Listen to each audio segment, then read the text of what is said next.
Ladies and gentlemen, I'm the one behind the one and.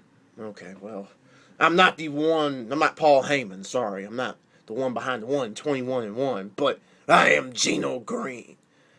And it's been a minute, but I'm ready to come back to the fold of YouTube and give you my unscripted truths about sports.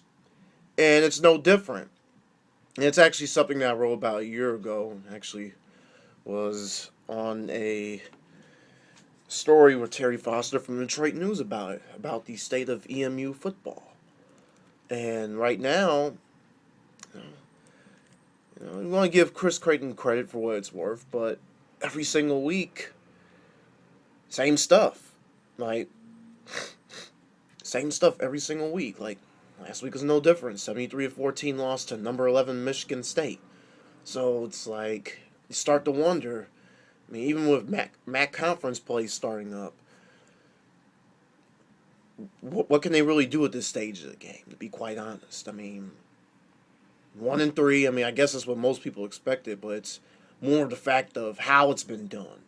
The inconsistencies in offense. 3 points against Old Dominion.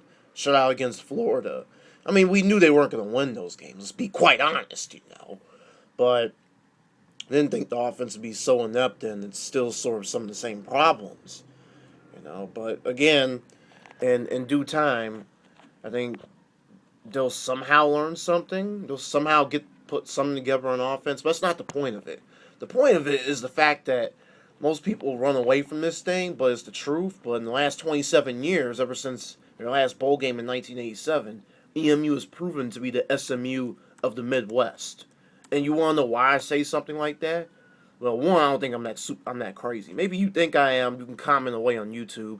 I really don't care. As long as you click, that's fine with me. Opinions are welcome on this. Embrace it. As Kane would say in his feud against John Cena, embrace the hate. So, my point is, SMU, hey, they were given the death penalty in the mid-'80s. Now, I know it's a whole different scenario because they were a winning team beforehand, but take away that and take away everything that's happened since '87. And it took forever and ever for them just to rebuild. It's just like, you can only imagine for a teammate that's used to going to the Cotton Bowl or whatever back in the days of Corey James and Eric Dickerson, it was very frustrating. But it took them 25 years to get to a bowl game too, because remember, it had been '84 since their last bowl game. They've made a bowl game since then. Come on. Actually, let me check right here. Actually, made a couple of bowl games since. It's more disturbing to see them come out of their own death penalty. They've been able to make bowl games in a mid-major conference, while Eastern just sits back every single year. No, the 6-6 season, by the way, doesn't count in 2011. If you want to sit there and use that as some kind of excuse or something, it was like, oh, he won 6 games. Okay, sure, he won 6 games, and I ate 10 tubs of ice cream too while I'm at it. My point is the fact that 2 of those 6 wins were against FCS schools. So you really want to count that as a 6-6 season?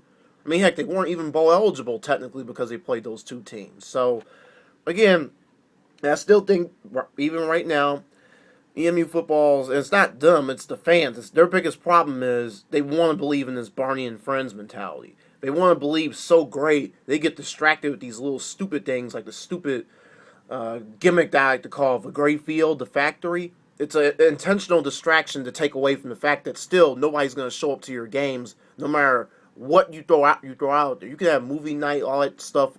It's cute, but the problem is until you can start winning games, until you can start winning against teams we don't expect you to win against, it's still the same stories it's been the previous 25 years.